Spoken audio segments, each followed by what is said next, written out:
49 అంటే సంతానం, 49 అంటే సంతోషం. 49 ఆంధ్రప్రదేశ్, తెలంగాణ.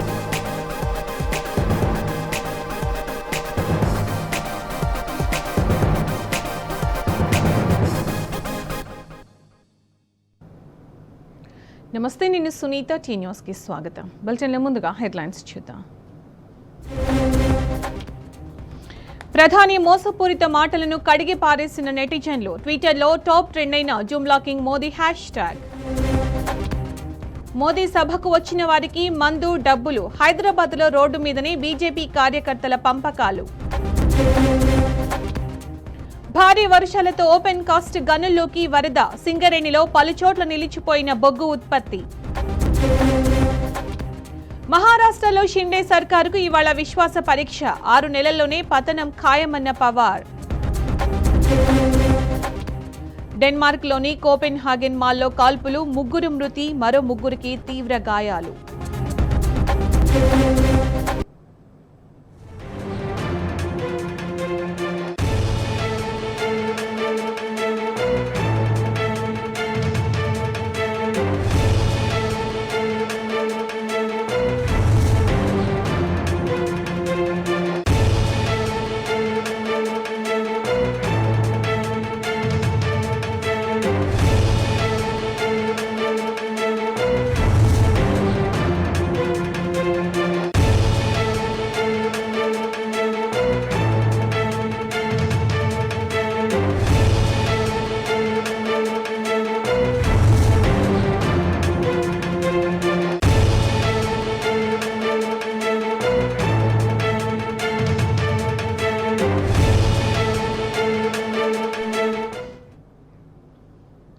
ప్రధాని మోదీ సభ పేరుతో బీజేపీ నేతలు మద్యం ఏరులై పారించారు. హైదరాబాద్ పరేడ్ గ్రౌండ్లో నిర్వహించిన సభకు వచ్చిన కార్యకర్తలకు మద్యంతో పాటు డబ్బులు విచ్చలవిడిగా పంపిణీ చేశారు. దీంతో నడి రోడ్డుపైనే బీజేపీ కార్యకర్తలు మద్యం సేవించారు. మరోసారి బీజేపీ ఆనవాయితీని కొనసాగించారు. కాగా సామాన్య ప్రజలు బీజేపీ తీరుపై మండిపడుతున్నారు.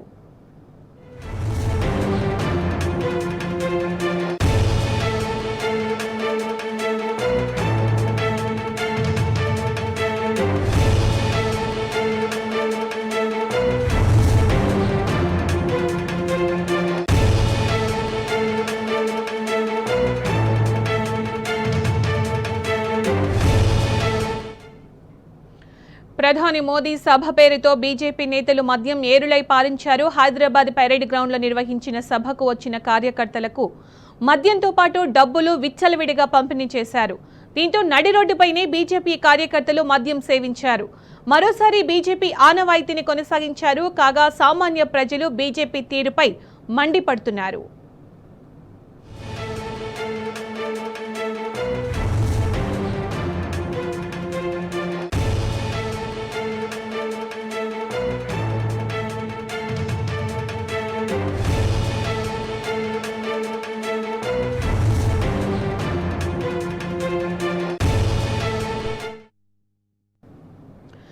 తెలంగాణపై బీజేపీ సర్కారుకు ఎంతటి ప్రేమ ఉందో హైదరాబాద్ సభతో మరోసారి రుజువైంది.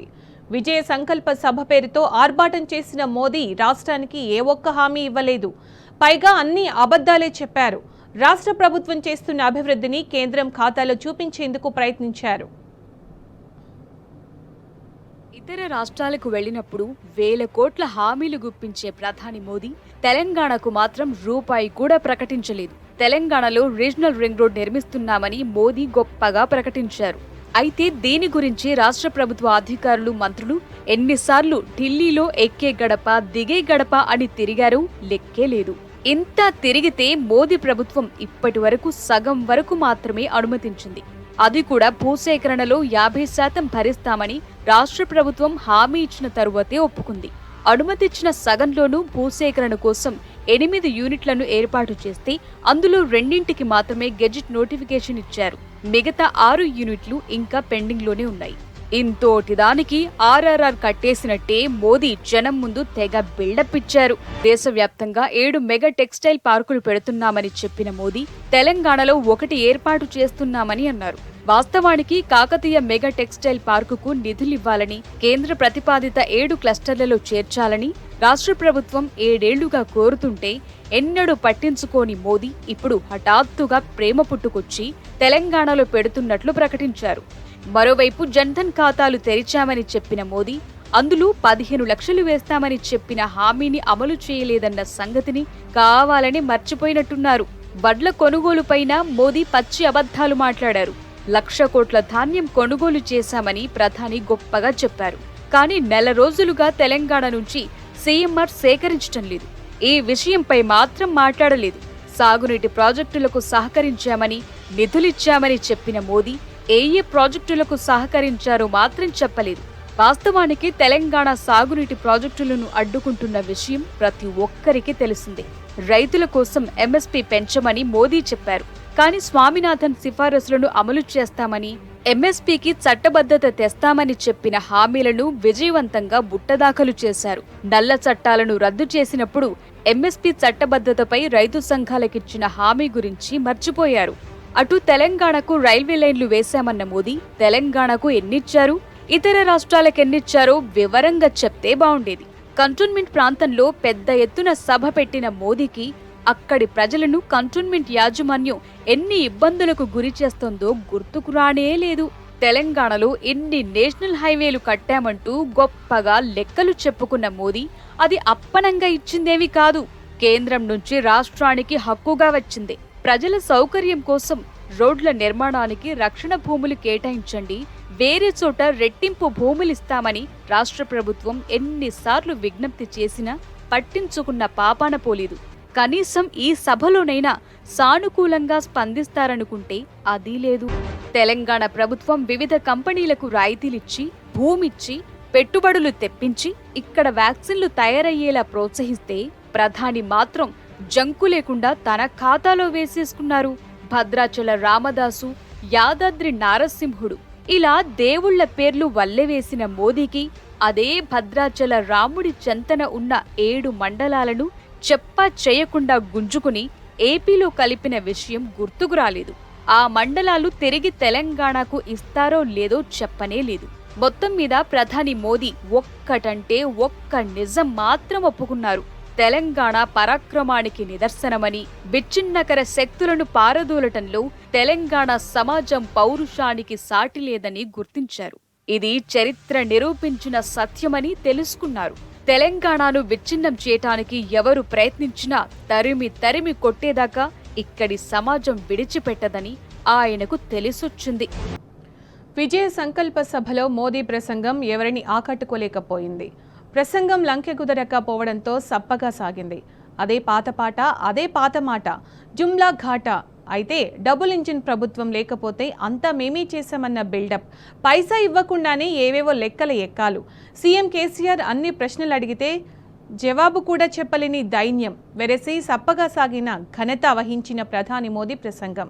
భారీ అంచనాలతో వచ్చిన భారీ బడ్జెట్ సినిమా అట్టర్ ఫ్లాప్ అయినట్టు పరేడ్ గ్రౌండ్లో బీజేపీ నిర్వహించిన విజయ సంకల్ప సభ తుస్సుమంది.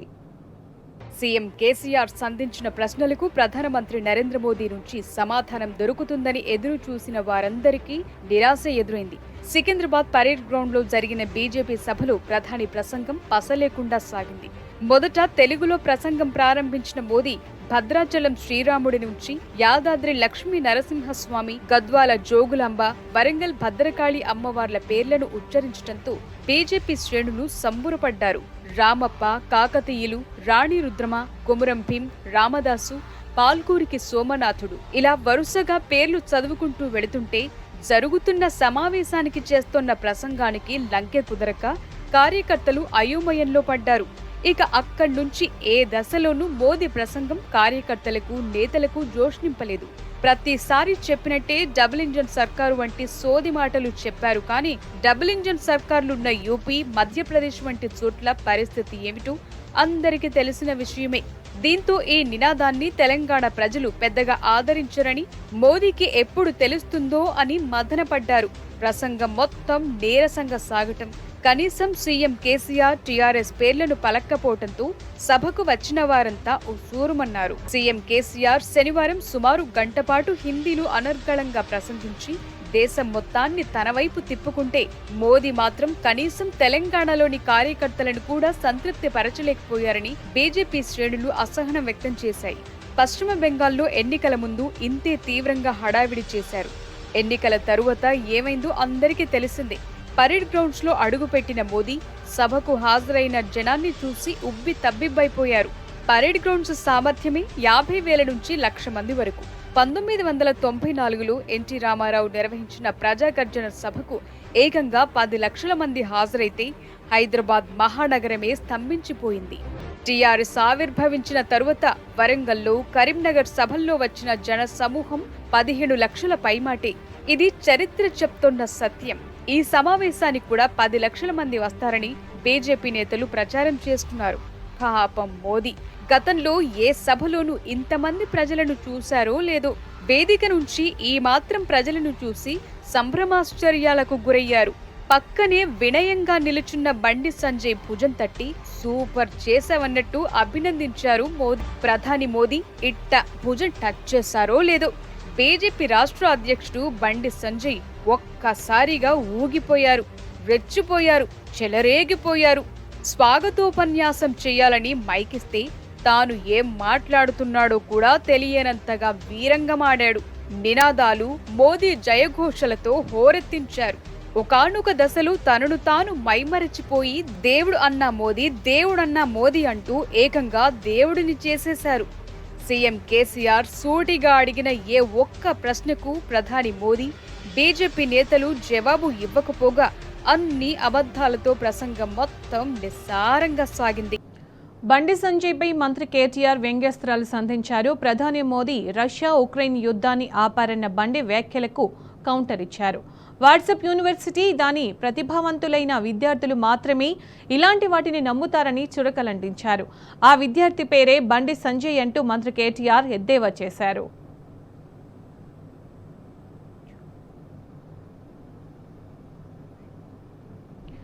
మోదీ మాటలన్నీ జూమ్లాలే అంటూ టీఆర్ఎస్ మంత్రులు, ప్రజాప్రతినిధులు ఫైర్ అయ్యారు. పార్లమెంట్లో ఒక మాట, ప్రజల ముందు మరో మాట అంటూ విరుచుకుపడ్డారు. సీఎం అడిగిన ఏ ఒక్క ప్రశ్నకు ప్రధాని సమాధానం చెప్పలేదు.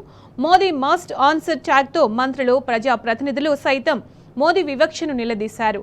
కేసీఆర్ నాయకత్వంలోని డబుల్ ఇంజిన్ సర్కారు వస్తుందన్నారు టీఆర్ఎస్ నేతలు. తెలంగాణ గడ్డ మీద ప్రధాని మోదీ చేసిన ప్రసంగంపై సర్వత్రా విమర్శలు వెల్లువెత్తుతున్నాయి. హైదరాబాద్ వేదికగా మోదీ రాష్ట్రానికి ఏం చేస్తారో చెబుతారని ఆశగా ఎదురు చూసిన ప్రజలకు నిరాశ ఎదురైందన్నారు తెలంగాణ రాష్ట్ర మంత్రులు. దేశంలో రూపాయి పతనానికి కారణమేంటో ప్రధాని మోదీ జవాబివ్వాలని మంత్రి కేటీఆర్ సూటి ప్రశ్న వేశారు. బీజేపీ సమావేశాలకు హాజరైన ప్రధాని మోదీపై ముఖ్యమంత్రి కేసీఆర్ పలు అంశాలపై ప్రశ్నలు సంధించిన నేపథ్యంలో ట్విట్టర్లో మస్ట్ ఆన్సర్ మోదీ అన్న హ్యాష్ ట్యాగ్తో నెటిజన్లు వందల కొద్దీ ప్రశ్నలు వేశారు. మంత్రి కేటీఆర్ కూడా అదే హ్యాష్ ట్యాగ్తో మోదీని నిలదీశారు. మోదీజీకి నా సూటి ప్రశ్న, భారత రూపాయి పతనమవటానికి కారణం ఏంటి? బీజేపీకి చెందిన ఉత్తర కుమారులు ఎవరి దగ్గరైనా ఈ ప్రశ్నకు సమాధానం ఉందా అని ట్వీట్ చేశారు. బీజేపీ అధికారంలోకి వస్తే హైదరాబాద్ పేరును భాగ్యనగర్గా మార్చుతామని జార్ఖండ్ మాజీ సీఎం రఘుబర్ దాస్ చేసిన ట్వీట్ పై టీఆర్ఎస్ వర్కింగ్ ప్రెసిడెంట్ మంత్రి కేటీఆర్ మండిపడ్డారు. అహ్మదాబాద్ పేరును అదానీబాద్ గా మీరెందుకు మార్చకూడదు అని చురకలంటించారు. ఇంతకీ ఈ జుమ్లా జీవి ఎవరని ట్వీట్లో ప్రశ్నించారు. బీజేపీకి జవాబుదారీతనమే లేదని ప్రధాని మోదీ మరోసారి నిరూపించారని మంత్రి హరీష్ రావు విమర్శించారు. కల్లబొల్లి కబుర్లు, జుమ్లాలే తప్ప బీజేపీకి ఒక విధానమే లేదని మండిపడ్డారు. రాష్ట్రం నుంచి 1,00,000 కోట్ల విలువైన ధాన్యం కొన్నామని చెప్పిన మోదీ గడచిన నెల రోజులుగా 90 లక్షల టన్నుల ధాన్యానికి సంబంధించిన బియ్యాన్ని కేంద్రం తీసుకోవటం లేదన్నారు. తెలంగాణ ధాన్యానికి సంబంధించి సీఎంఆర్ తీసుకుంటామని సభా వేదిక నుంచి ప్రకటిస్తారని ఆశించామని, కానీ కనీసం ఆ ఊసే ఎత్తలేదన్నారు. మహిళా రిజర్వేషన్ బిల్లును 8 ఏళ్లైనా ఎందుకు ఆమోదించలేదని ప్రశ్నించారు. తెలంగాణలో స్థానిక సంస్థల్లో 50% మహిళా రిజర్వేషన్ ఇచ్చి సీఎం కేసీఆర్ నిబద్ధత చాటుకున్నారు. గిరిజనులకు రిజర్వేషన్లు పెంచాలని రాష్ట్ర శాసనసభ తీర్మానం చేసి పంపించిందని, దాన్ని ఇప్పటి వరకు కేంద్రం ఆమోదించలేదని మండిపడ్డారు. మరోవైపు గిరిజన యూనివర్సిటీకి ఇప్పటికీ నిధులివ్వలేదు. సమ్మక్క సారక్క ఉత్సవానికి నేషనల్ స్టేటస్ ఎందుకివ్వలేదని, తెలంగాణ గిరిజనులు కేంద్రానికి కనిపించటం లేదా అని ప్రశ్నించారు. పదే పదే డబుల్ ఇంజన్ సర్కార్ అంటున్న బీజేపీకి మంత్రి జగదీష్ రెడ్డి స్ట్రాంగ్ కౌంటర్ ఇచ్చారు. సీఎం కేసీఆర్ నేతృత్వంలోని డబుల్ ఇంజన్ సర్కారు వస్తదని చెప్పారు. మోదీ మాటల్లో అన్ని అబద్ధాలేనని, రోడ్లకు పైసా విదిల్చింది లేదని స్పష్టం చేశారు. తెలంగాణలోని 46 చోట్ల ఉన్న సిగ్నల్ ఫ్రీ వ్యవస్థ అమల్లో కేంద్రం పాత్ర ఉందనటం హాస్యాస్పదమని మండిపడ్డారు. తెలంగాణ కంటే పెద్దవైన ఉత్తరప్రదేశ్, మధ్యప్రదేశ్లు సంక్షేమానికి ఖర్చు పెడుతోంది ఎంతో చెప్పాలని ప్రశ్నించారు. ఇక విద్యుత్ రంగంలో సాధించిన విజయాలు తెలంగాణ అభివృద్ధికి ప్రతీకలని, దీని వెనుక ముఖ్యమంత్రి కేసీఆర్ దార్శనికత ఉందని జగదీష్ రెడ్డి స్పష్టం చేశారు. 8 ఏళ్లలో మోదీ ప్రభుత్వం సాధించింది సున్నా. ఏమీ సాధించని దాన్ని ప్రచారం చేసుకునేందుకు పన్నుల రూపంలో వచ్చిన వేల కోట్లు ఖర్చు చేసింది.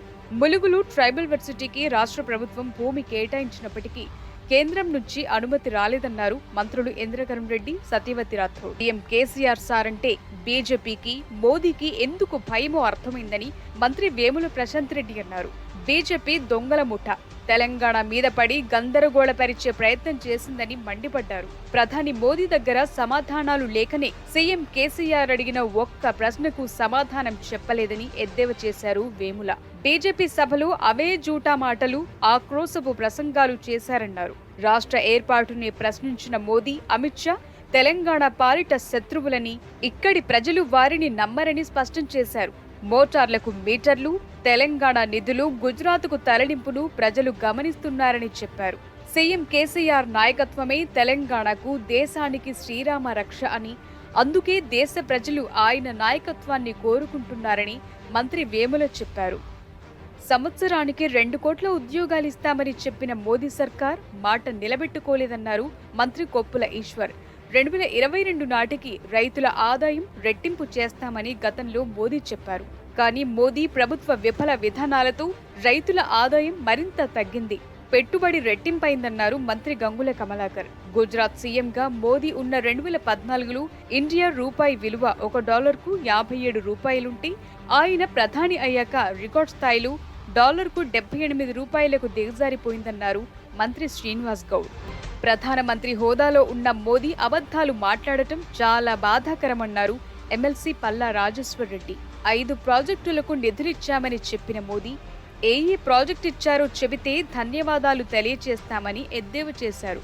సీఎం కేసీఆర్ సంధించిన ప్రశ్నలకు ప్రధానమంత్రి సమాధానం చెప్పకపోవటం, కనీసం బీజేపీ నేతలు స్పందించకపోవటం అంటే తప్పించుకోవటమేనన్నారు. దీంతో కేంద్రంలోని నరేంద్ర మోదీ ప్రభుత్వం దోషిగా నిర్ధారణ అయిందన్నారు. దేశాన్ని తిరోగమనం వైపు నడిపిస్తోన్న బీజేపీ మెడలు వంచాలన్నా, దేశాన్ని తిరిగి పురోగమనం వైపు నడిపించాలన్నా ఒక్క కేసీఆర్ తో మాత్రమే సాధ్యమని బాల్గా సుమన్ ట్వీట్ చేశారు. అతి త్వరలోనే కేసీఆర్ నాయకత్వంలో దేశంలో గుణాత్మకమైన మార్పులకు శ్రీకారం చుట్టడం ఖాయమన్నారు. ముఖ్యమంత్రి కేసీఆర్ నోట ఢిల్లీ అనే పదం వినబడితేనే భయంతో యావత్ ఢిల్లీనే తెలంగాణకు దిగొచ్చిందన్నారు. అలాంటి ఉద్యమ ధీరుడు ఢిల్లీలో అడుగు పెడితే వారి పీటలు వారక తప్పదని సుమన్ హెచ్చరించారు. హైదరాబాద్లో మోదీ సభకు జనాలు లేక కుర్చీలు నింపేందుకు కర్ణాటక నుంచి జనాలను తరలించారన్నారు టీఎస్ఎండీసీ చైర్మన్ క్రిషాంక్.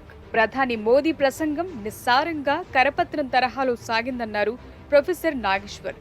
గుజరాత్లోని వడ్గావ్కు చెందిన 50,000 మంది మహిళలు తాగునీటి సమస్యలపై పీఎం మోదీకి ఇటీవల లేఖలు రాశారన్నారు టీఎస్ చైర్మన్ పాటిమీది జగన్.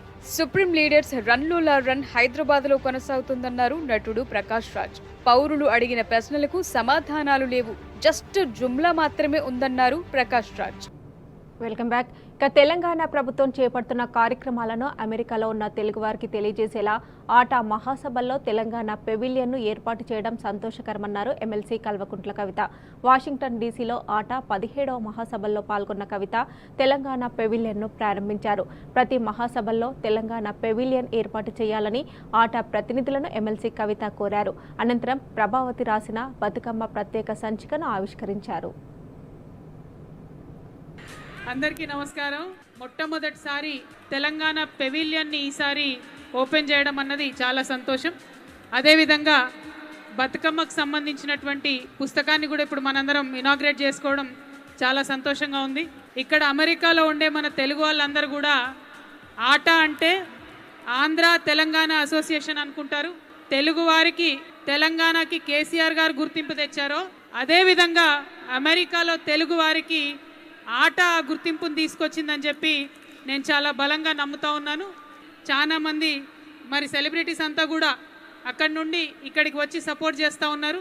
మీరు కన్నవారిని, ఉన్న ఊరిని, చిన్నప్పటి జ్ఞాపకాలని అన్నిటినీ వదిలిపెట్టుకొని అమెరికాకు వచ్చి మీ మేధస్సుతోని స్వయంగా ఎదిగి కేవలం ఒక తెలుగు వాళ్ళమే కాదు భారతదేశం అంతా గర్వించేటటువంటి ఎత్తుకు ఇవాళ తెలుగువారు ఎదిగారు. దానికి మేమందరం కూడా సంతోషిస్తూ ఉంటాం. పెద్దవారు ఆట ఫౌండర్ మెంబర్ హనుమంత్ రెడ్డి గారు ఉన్నారు. థ్యాంక్ యూ అన్న, ఆడవారికి ఇంత పెద్ద పీట వేసినందుకు. ఆటలో మనం 2 సంవత్సరాలకో 3 సంవత్సరాలకో ఇట్లా కన్వెన్షన్స్ చేసుకొని ఇంత మనీ స్పెండ్ చేసి ఎక్కడోళ్ళం అక్కడ పోతాం. కానీ ఆటాకు కానీ తానాకు కానీ మన తెలుగు అసోసియేషన్స్ అన్నిటికీ ఏదన్నా ఒక సిటీలో హెడ్ క్వార్టర్స్ ఒకటి ఉంటే నెక్స్ట్ జనరేషన్ అమెరికన్స్ ఎవరైతే ఉన్నారో వారికి ఒక పర్మనెంట్ ప్లేస్ ఉంటుంది, ఒక వేదిక ఉంటుంది.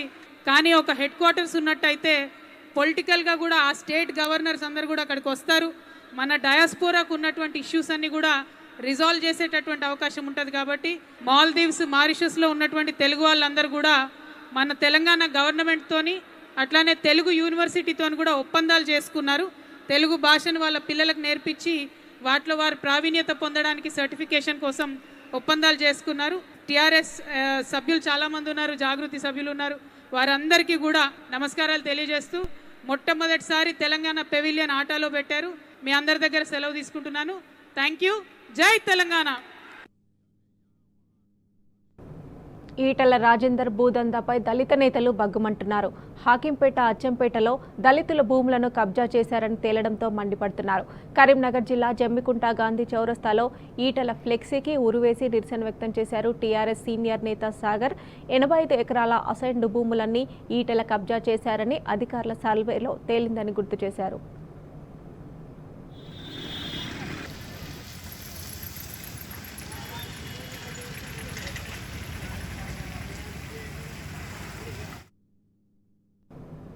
ఆరోగ్య తెలంగాణ లక్ష్యంగా ప్రభుత్వం అడుగులు వేస్తుంది. ప్రజలకు మెరుగైన వైద్య సేవలు అందిస్తోంది. స్వరాష్ట్ర పాలనలో ఆసుపత్రుల రూపురేఖలు మారిపోయాయి. ఒకప్పుడు సర్కారు దవాఖానా అంటేనే సమస్యలకు నిలయం. డాక్టర్లు లేక, మందులు లేక, పట్టించుకునే నాదుడు లేక ప్రభుత్వ ఆసుపత్రులు అధ్వానంగా ఉండేవి. కానీ నేడు పరిస్థితి పూర్తిగా మారింది. ఆరోగ్యశ్రీ చికిత్సల్లో ప్రభుత్వ దవాఖానాల వాటా సుమారు 50% పెరగడమే దీనికి నిదర్శనం.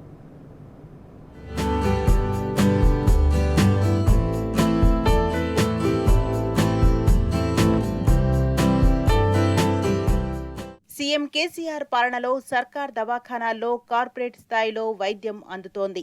తెలంగాణ రాష్ట్రం ఏర్పడే నాటికి మొత్తం ఆరోగ్యశ్రీ క్లెయిములో ప్రభుత్వ దవాఖానాల వాటా 30% ఉండగా ఇప్పుడు సగానికి పెరిగింది.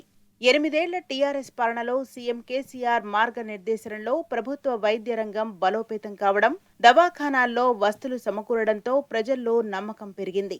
క్యాన్సర్ సర్జరీలు, మోకాలు మార్పిడి వంటి శస్త్రచికిత్సలు, క్లిష్టమైన ఆపరేషన్లు సైతం ప్రభుత్వ దవాఖానాల్లో నిర్వహిస్తున్నారు.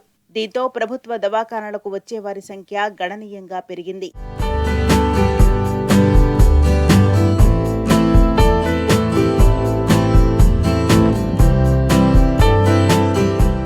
ప్రస్తుతం రాష్ట్రంలో సుమారు 87.5 లక్షల కుటుంబాలు ఆరోగ్యశ్రీ పరిధిలో ఉన్నాయి. తద్వారా దేశంలోనే అత్యధిక కుటుంబాలకు హెల్త్ కవరేజీ ఇస్తున్న రాష్ట్రాల జాబితాలో అగ్రస్థానంలో ఉన్నది. తాజాగా ప్రభుత్వం ఆయుష్మాన్ భారత్ను కలిపి అమలు చేస్తున్నది. ఒకప్పుడు 2 లక్షల వరకు ఉచితంగా వైద్య సేవలు అందగా ఇప్పుడు ఆ పరిమితి 5 లక్షలకు పెరిగింది.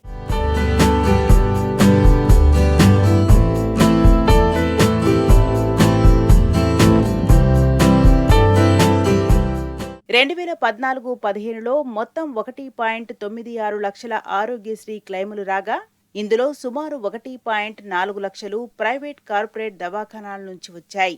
అంటే సుమారు 70%. మిగతా 30 మాత్రమే ప్రభుత్వ దవాఖానాల నుంచి వచ్చాయి. 2021-22లో ఆరోగ్యశ్రీ ట్రస్టుకు మొత్తం 3.56 క్లెయిములు వచ్చాయి. ఇందులో సుమారు 1.55 లక్షల క్లెయిములు ప్రభుత్వ దవాఖానాల నుంచే వచ్చినట్టు గణాంకాలు వెల్లడిస్తున్నాయి. అంటే సుమారు 43%. 7 ఏళ్లలోనే గణనీయ వృద్ధి సాధించింది. ఆరోగ్యశ్రీ చెల్లింపుల్లోనూ ప్రభుత్వ దవాఖానాలకు చేరుతున్న నిధుల వాటా పెరిగింది. 2007లో ఆరోగ్యశ్రీ సేవలు ప్రారంభమయ్యాయి. నాటి నుంచి 2014 జూన్ 2 నాటికి చేసిన చెల్లింపుల్లో 1,510 కోట్ల రూపాయలు ప్రభుత్వ దవాఖానాలకు చేరాయి. మొత్తం చెల్లింపుల్లో ఇది 23%. గత 8 ఏళ్లలో ఈ వాటా 32%కి పెరిగింది.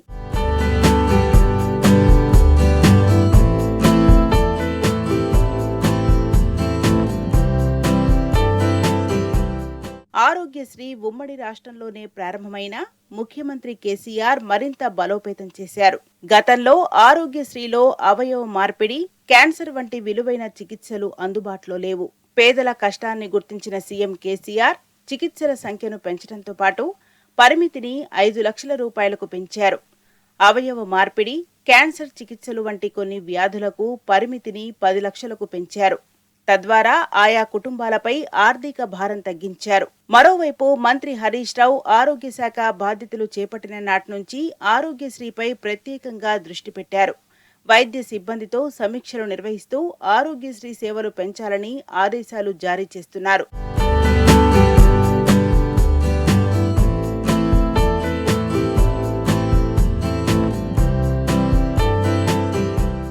సీఎం కేసీఆర్ ఆలోచనల మేరకు ప్రవేశపెట్టిన 102 లేదా అమ్మఒడి వాహనాలు గర్భిణీలు, బాలింతలకు వరంగా మారాయి. ఒకప్పుడు ఏఎన్సీ చెకప్కు వెళ్లడం శ్రమ, ఖర్చుతో కూడుకున్న వ్యవహారం. కానీ అమ్మఒడి వాహనాలతో పైసా ఖర్చు లేదు. కాబోయే అమ్మలకు శ్రమ తగ్గింది. దవాఖానకు సులభంగా, సురక్షితంగా వెళ్లగలుగుతున్నారు. ప్రసవమైతే తల్లి, బిడ్డ సురక్షితంగా ఆ వాహనంలోనే ఇంటికి చేరుతున్నారు.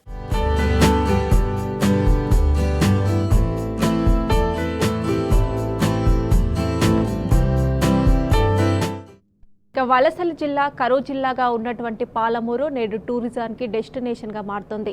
తాగడానికి గుక్కెడు మంచినీళ్లు దొరకని పరిస్థితి నుంచి నేడు ఇతర ప్రాంతాల టూరిస్టులను ఆకర్షించే స్థాయికి ఎదుగుతోంది. ఆధునిక హంగులతో చేపట్టిన మినీ ట్యాంక్ బండ్ పాలమూరు సిగలో మణిహారంగా మారనుంది. మహబూబ్నగర్లో రూపుదిద్దుకుంటున్న టూరిజం స్పాట్లపై ప్రత్యేక కథనం. మహబూబ్ నగర్ ఒకప్పుడు ఈ పేరు వింటే వలసల బతుకులు కనిపించేవి. ఎంతో మంది పాలమూరు బిడ్డలు బతుకు తెరువు కోసం పొట్ట చేతబట్టుకుని వెళ్లేవారు. కానీ నేడు పరిస్థితి మారింది. నేడు పాలమూరంటే పసిడి పంటలకు కేర్ ఆఫ్ అడ్రస్. స్వరాష్ట్రంలో ప్రభుత్వం అమలు చేసిన పథకాలు, కార్యక్రమాలతో అభివృద్ధిలో పరుగులు పెడుతోంది. పర్యాటకానికి కేర్ ఆఫ్ అడ్రస్ గా నిలుస్తోంది. హైదరాబాద్ తరహాలో పాలమూరు పట్టణాన్ని అభివృద్ధి చేయాలనే సంకల్పంతో జిల్లా మంత్రి శ్రీనివాస్ గౌడ్ అడుగులు వేస్తున్నారు. పట్టణంలో అభివృద్ధి పనులు చకచకా పూర్తి చేయడంతో పాటు వాటే మహబూబ్ నగర్ అనిపించేలా ప్రణాళికలు రచిస్తున్నారు. ఇప్పటికే ఎకో అర్బన్ పార్క్ ఏర్పాటు చేసి జిల్లా ప్రజలతో పాటు ఇతర జిల్లాలు, పొరుగు రాష్ట్రాల నుంచి పర్యాటకులు వచ్చేలా చేశారు. పిల్లలను, పెద్దలను ఆకట్టుకునేలా ఏర్పాట్లు చేయడంతో వీకెండ్లతో పాటు ప్రతిరోజు పార్క్ పర్యాటకులతో కళకళలాడుతోంది. సరదాగా సేద తీరడంతో పాటు ఆట విడుపు కేంద్రాలు అందుబాటులో ఉన్నాయి. అడ్వెంచర్ థ్రిల్ కోరుకునేవారు తప్పనిసరిగా ఈ ఎకో పార్క్ ను సందర్శించవచ్చు. ఉమ్మడి రాష్ట్రంలో మహబూబ్ నగర్ లో కనీసం ఒక్కటంటే ఒక్క పార్కు కూడా ఏర్పాటు చేయలేదు నాటి పాలకులు. కానీ నేడు మహబూబ్ నగర్ లో 30కి పైగా పార్కులు ఏర్పాటు చేసింది ప్రభుత్వం. మహబూబ్ నగర్ లో ఒకప్పుడు పెద్ద చెరువుకు ఎంతో చరిత్ర ఉండేది. కానీ దానిని ఉమ్మడి రాష్ట్రంలో సర్వనాశనం చేశారు. చెత్తా చెదారంతో నిండిపోయి అధ్వాన స్థితికి చేరుకున్న నాటి పాలకులు పట్టించుకోలేదు. మురికి కూపంగా మారినా కన్నెత్తి చూడలేదు. రాష్ట్రం ఏర్పడే నాటి వరకు పెద్ద చెరువంటే అదో భయానక ప్రాంతంగా ఉండేది. కానీ స్వరాష్ట్ర ఏర్పాటు తర్వాత మహబూబ్ నగర్ కే వన్నె తెచ్చేలా పెద్ద చెరువును మినీ ట్యాంక్ బండ్ గా అభివృద్ధి చేస్తోంది ప్రభుత్వం. మంత్రి శ్రీనివాస్ గౌడ్ నిత్య పర్యవేక్షణతో మినీ ట్యాంక్ బండ్ పనులు వేగంగా కొనసాగుతున్నాయి. మొదటగా చెరువులోని నీటిని, గుర్రపు డెక్కను సమూలంగా క్లీన్ చేశారు. మురుగునీరు చెరువులోకి చేరకుండా ప్రత్యేక కాలువల ద్వారా నీటిని బయటకు పంపుతున్నారు. పెద్ద చెరువు mini tank bund tourism spot గా మార్చేందుకు మంత్రి శ్రీనివాస్ గౌడ్ బృహత్ ప్రణాళిక రచించారు. స్పెషల్ అట్రాక్షన్ గా నిలిచేలా చెరువులో కేబుల్ బ్రిడ్జిని నిర్మిస్తున్నారు.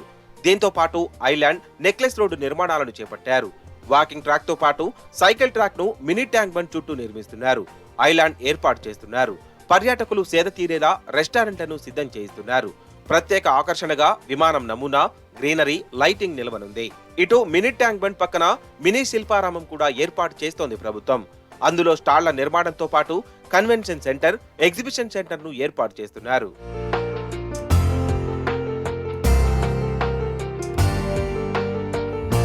పాలమూరు జిల్లా అంటే వలసలు కాదు, ఇకపై పర్యాటకం గుర్తుకు వచ్చేలా అభివృద్ధి చేస్తున్నామని మంత్రి శ్రీనివాస్ గౌడ్ తెలిపారు. 14 కోట్లతో సస్పెన్షన్ బ్రిడ్జ్, 25 కోట్లతో నెక్లెస్ రోడ్డుతో పాటు మిగిలిన అభివృద్ధి పనులు చేస్తున్నామని చెప్పారు. నగర ప్రజలకు ఆరోగ్యం అందించాలనే ఉద్దేశంతో వాకింగ్ ట్రాక్ ఏర్పాటు చేయడం జరుగుతోందన్నారు. గతంలో చెరువు పరిరక్షణ సమితి పేరుతో ఎన్నో కార్యక్రమాలు చేశామని, కానీ స్వరాష్ట్రంలో చెరువును అభివృద్ధి చేసుకోవడం చాలా సంతోషంగా ఉందన్నారు. దీనంతటికీ సీఎం కేసీఆర్, మంత్రి కేటీఆర్ ఆశీస్సులు కారణమన్నారు మంత్రి శ్రీనివాస్ గౌడ్. ఇలా కేసీఆర్ గారి ఆలోచన విధానాలతో అనేక అభివృద్ధి కార్యక్రమాలు జరుగుతూ ఉన్నాయి. ఈరోజు ఇక్కడ మనం ఉన్నటువంటి రాష్ట్రంలోనే మొట్టమొదటి మినీ ట్యాంక్ బండ్ ఇది. బ్రహ్మాండంగా ఒక బైపాస్ రోడ్డు మాదిరిగా రోడ్డు, దీని కిందనే మంచి శిల్పారామం, ప్లస్ ఈ ట్యాంక్ బండ్ను అద్భుతంగా మళ్ళీ ఒక ఐలాండ్ ఏర్పాటు చేసి సస్పెన్షన్ బ్రిడ్జ్ కూడా మేము ప్రారంభిస్తున్నందుకు మరి ముఖ్యమంత్రి గారికి ధన్యవాదాలు. దాదాపు 12-14 కోట్లతో సస్పెన్షన్ బ్రిడ్జు, అదేవిధంగా ఒక 25 కోట్లతో నెక్లెస్ రోడ్డు, ఆరోగ్యంగా ఇక్కడ వాకింగ్ ట్రాక్స్. మన ప్రభుత్వం వల్ల ఇలా విధానాల వల్ల, ముఖ్యమంత్రి గారి ఆలోచన వల్ల ఈరోజు మహబూబ్నగర్ టౌన్లో ఇన్ఫ్రాస్ట్రక్చర్ డెవలప్ అవుతున్నందుకు ల్యాండ్ వాల్యూ కానీ, ఉన్నటువంటి వాళ్ళ ప్రజలకు కానీ, వ్యాపారస్తులకు కానీ, అన్ని వర్గాల వాళ్ళకు ఎంత డిమాండ్ వచ్చింది, అది ఎందువల్ల వచ్చింది అనే సంగతి ఆలోచన చేసుకోవాలి. సీఎం కేసీఆర్, మంత్రి కేటీఆర్, స్థానిక ఎమ్మెల్యే, జిల్లా మంత్రి శ్రీనివాస్ గౌడ్ చొరవతోనే మహబూబ్నగర్ పట్టణం అభివృద్ధి చెందుతోందని Telangana tourism development corporation chairman Uppala Srinivas Gupta తెలిపారు. పర్యాటక ప్రాంతంగా మహబూబ్నగర్ అభివృద్ధి చెందడంతో మంత్రి శ్రీనివాస్ గౌడ్ పాత్ర అద్భుతమన్నారు. ఇలా పర్యాటక క్షేత్రంగా మహబూబ్నగర్ జిల్లాలను ఒక పర్యాటక హబ్బులాగా చేస్తున్న మంత్రివర్గ గారికి నేను ధన్యవాదాలు చెప్తున్నా. మహబూబ్నగర్ ప్రజలందరూ కూడా, ఎందుకంటే ఎవరైతే పనిచేస్తారో వాళ్ళకు మీరు సపోర్ట్ చేయాలి. ఇలా జడ్చల నుంచి మనం వస్తుంటే ఆ గ్రీనరీ కానీ, 4 సైడ్ల రోడ్డు కానీ అంగరంగ వైభవంగా ఇలా మహబూబ్నగర్ను డెవలప్ చేసినట్టే ఒక అభివృద్ధి ప్రదాత మన సీనన్న గారు. అతని నాయకత్వంలో తెలంగాణ టూరిజం కూడా కేసీఆర్ గారి నాయకత్వంలో, కేటీఆర్ గారి నాయకత్వంలో, మంత్రి శ్రీనివాస్ గారి నాయకత్వంలో ఒక టూరిజం హబ్బులాగా 33 జిల్లాలో ఇదే విధంగా ఇవాళ ఒక మినీ ట్యాంక్ బండ్గా మనం హైదరాబాద్లో ట్యాంక్ బండ్ చూస్తున్నాం, అక్కడ బోటింగ్ చూస్తున్నాం. ఇక్కడ కూడా ఒక మహబూబ్నగర్లో కూడా పాలమూరు జిల్లాలో ఒక మంచిగా ఉండాలి, మా ప్రజలందరూ కూడా సేద తీరే విధంగా ఉండాలి, ఒక పర్యాటక ప్రాంతంగా అభివృద్ధి చెందాలనే ఉద్దేశంతో ఇలా 14 కోట్ల రూపాయలతో పూజ చేయడం జరిగింది. ఇలా 2 నెలల్లోనే ఈ సస్పెన్షన్ బ్రిడ్జ్ మా ఎండీ గారు, మా కలెక్టర్ గారు ఆధ్వర్యంలో ఒక టూరిజం హబ్గా కాబోతుంది. ఇలా మహబూబ్నగర్ పట్టణంలో మినీ ట్యాంక్ బండ్ ఏర్పాటుపై స్థానిక ప్రజలు హర్షం వ్యక్తం చేస్తున్నారు. తమ కళ్ల ముందే మహబూబ్నగర్ సమూలంగా మారిపోతుందని, దీనంతటికీ మంత్రి శ్రీనివాస్ గౌడ్ చొరవే కారణమని అంటున్నారు. భవిష్యత్తులో మరింత అభివృద్ధి జరుగుతుందని ధీమా వ్యక్తం చేస్తున్నారు. ఇక్కడ అన్న శ్రీనివాస్ గౌడ్ గారు మొత్తం ఇదంతా సాఫ్ చేపియడం వల్ల, ఇక్కడ బ్రిడ్జ్ మంచిగా చేయడం వల్ల ఇక్కడ వెహికల్స్ పోవడము, మా ఆటోలన్నీ మంచిగా పోవడము, ఇక్కడ పబ్లిక్ అంతా వచ్చి ఆ మంచి చెడులు చూడడము, మాకు ఇదంతా అన్నిటికీ మంచిగా అనిపించడం వల్ల మహబూబ్నగర్ డెవలప్ చేస్తున్నాడు మన శ్రీనివాస్ గౌడ్ అన్న. ఇంకా అదే కాకుండా ఇక్కడ మొత్తం మాకు హైదరాబాద్లో అయినట్లు ట్యాంక్ బండ్ అయ్యి మంచిగా డెవలప్మెంట్ అయితే మేము శ్రీనివాస్ గౌడ్ అన్నకు రుణపడి ఉంటామని, ఇవన్నీ డెవలప్మెంట్లు అన్న మంచిగా చేస్తున్నాడు కాబట్టి ఇట్లే మహబూబ్నగర్ ఎప్పటికి ఇట్లే ఉండాలని అన్న కొన్ని కోట్లు ఖర్చు పెట్టి చేస్తున్నాడు. అది ఎప్పటికీ ఇట్లే ఉండాలి. ఇదే ట్యాంక్ బండ్ని కొన్ని లక్షల మంది రావాలి, ఇట్లా మేము ఆటోలలో తీసుకురావాలి, మాకు గిరాకులు మంచిగా కావాలి. ఇప్పుడు ఈ చెరువుని 2014 తర్వాత శ్రీనివాస్ గౌడ్ ఎమ్మెల్యే అయిన తర్వాత ఫస్ట్ థింగ్ మనం కూడా చేయడము, ట్యాంక్ బండి రోడ్ వేయడము, ట్యాంక్ బండి కట్టడము చేసిండు. ఇప్పుడు మళ్ళీ సెకండ్ టైం మంత్రి అయిన తర్వాత ఈరోజు మహబూబ్నగర్ జిల్లా కేంద్రంలో ఉన్న ఈ రోడ్డు, ఈ చెరువుని చాలా డెవలప్ చేయాలని చెప్పి ఆయన ఆలోచన చేసి మళ్ళీ 25 కోట్లు మా ముఖ్యమంత్రి గారితో వెంబడి పడి శాంక్షన్ చేయించుకొని వచ్చాడు. ఈరోజు ఆ చెరువు మొత్తం పూడిక తీసి మంచినీటితో నింపి మధ్యలో ఒక విగ్రహం పెట్టి దీనికి చుట్టుముట్టు నక్లెస్ రోడ్ వేసి ఇటు బస్ స్టాండ్ కొనికే దారి, ఇటు షార్షాగుట్ట కొనికే దారి, ఇక్కడ రైచూరు కొనికే దారి, ఒక ఎక్స్ రోడ్ రాగా దీన్ని చెరువుని డెవలప్ చేస్తున్నాడు. ఎందుకంటే ఈ గ్రీన్ బెల్ట్తో సహా మొత్తం గ్రీన్ పార్కుతో సహా మొత్తం కింది పక్క కానీ మిన్ పక్క కానీ పార్కులు అన్నీ ఏర్పాటు చేయడం జరిగింది. దీన్ని ఒక 6 నెలల లోపల మీరు చూస్తే పాలమూరు ప్రజలు దీనికినా చూస్తే ఎంత సంతోషపడతారు అంటే అంత సంతోషపడతారు. టీఆర్ఎస్ పార్టీకి ఎప్పుడు కూడా ఈ పాలమూరు ప్రజలు రుణపడి ఉంటారు. మహబూబ్నగర్ లో పెద్ద చెరువు అంటే గతంలో ఎంతో విస్తీర్ణంలో ఉండేదని, కానీ నేడు అది పూర్తిగా తగ్గిపోయిందన్నారు. అయినా చెరువును పరిరక్షించే పనిలో భాగంగా దీనిని మినీ ట్యాంక్ బండ్ గా ఏర్పాటు చేయడం చాలా సంతోషంగా ఉందని స్థానికులు అంటున్నారు. మినీ ట్యాంక్ బండ్ ఏర్పాటుతో పర్యాటకంతో పాటు మిగిలిన ప్రాంతాలకు కనెక్టివిటీగా రోడ్లు కూడా ఏర్పాటు అవుతున్నాయన్నారు. మహబూబ్నగర్లో పెద్ద చెరువు అంటే మహబూబ్ సాగర్ అంటే ఒకప్పటికి ఒకటి మొత్తం అడవిలాగా ఉండే, మొత్తం తుమ్మ చెట్లు అవి ఎన్నో మందికి రానికి పోనీకి భయం పుడుతుండే. కానీ ఇప్పుడు మహబూబ్నగర్లో మెయిన్ నడిమితలో ఉన్న పెద్ద చెరువు చాలా మంచిగా బ్రహ్మాండం అవుతుంది. దాంట్లో మన శ్రీనివాస్ గౌడ్ గారు చాలా మంచిగా ఫండ్ తీసుకొచ్చి మంచిగా ఇచ్చేస్తున్నాం. చెరువు కోసం, దీనికోసం పెద్ద చెరువు కోసం 26 కోట్లు శాంక్షన్ అయిందంటే ఎంత పెద్ద మాట. స్వరాష్ట్రం ఏర్పడిన తర్వాతే మహబూబ్ నగర్ పట్టణ స్వరూపం మారిపోయిందని స్థానిక ప్రజా ప్రతినిధులు చెబుతున్నారు. మహబూబ్ నగర్ ఎమ్మెల్యేగా మంత్రి శ్రీనివాస్ గౌడ్ ప్రత్యేక చొరవ తీసుకొని పట్టణాన్ని అభివృద్ధిలో పరుగులు పెట్టిస్తున్నారని అంటున్నారు. ఒక్క మినీ ట్యాంక్ బండే కాకుండా అనేక రకాల టూరిజం స్పాట్లకు మహబూబ్ నగర్ పట్టణం కేంద్రంగా మారుతోందన్నారు. శ్రీనివాస్ గౌడ్ గారు ఎమ్మెల్యే అయిన తర్వాత ఇక్కడంతా మురికి తుమ్మ చెట్లు, దుర్గంధమైన వాసంతో కూడిన ఉండే. ఆ రోజు ఎమ్మెల్యే అయిన మొదట్లో వచ్చి ఇది చూసి చెలించి ఇంత ఇబ్బంది ఉందని ఆలోచన చేసి ట్యాంక్ బండ్ను తయారు చేయడము, అదేవిధంగా మినీ శిల్పారామం తీసుకురావడం, అదేవిధంగా 24,52,00,000 రూపాయలు తీసుకొచ్చి ఏదైతే హైదరాబాద్లో నెక్లెస్ రోడ్డు ఉందో అదేవిధంగా ఈ మహబూబ్ నగర్ కూడా ఒక నెక్లెస్ రోడ్డు కావాలనే ఒక ఉద్దేశంతో మన గౌరవ మంత్రివర్గ శ్రీనివాస్ గౌడ్ గారు ఒకటి ఐర్లాండు, అదేవిధంగా సబ్స్టేషన్ బ్రిడ్జ్ కొరకు 14 కోట్ల రూపాయలు తీసుకురావడం జరిగింది. అతి త్వరలోని పనులు పూర్తి చేసి ప్రజలకు అందుబాటులో తీసుకురావడానికే మా మంత్రి గారు ఎంతో కృషి చేస్తున్నారు. పాలమూరు జిల్లా మొత్తం పర్యాటకంగా అభివృద్ధి చెందుతోంది. Koil Sagar, Manyamkonda, Kurumurthy, mini tank bund, mini Shilparamam, KCR eco urban park, పిల్లల మర్రితో పాటు ఎన్నో హంగులతో పాలమూరు ప్రత్యేకంగా నిలుస్తోంది.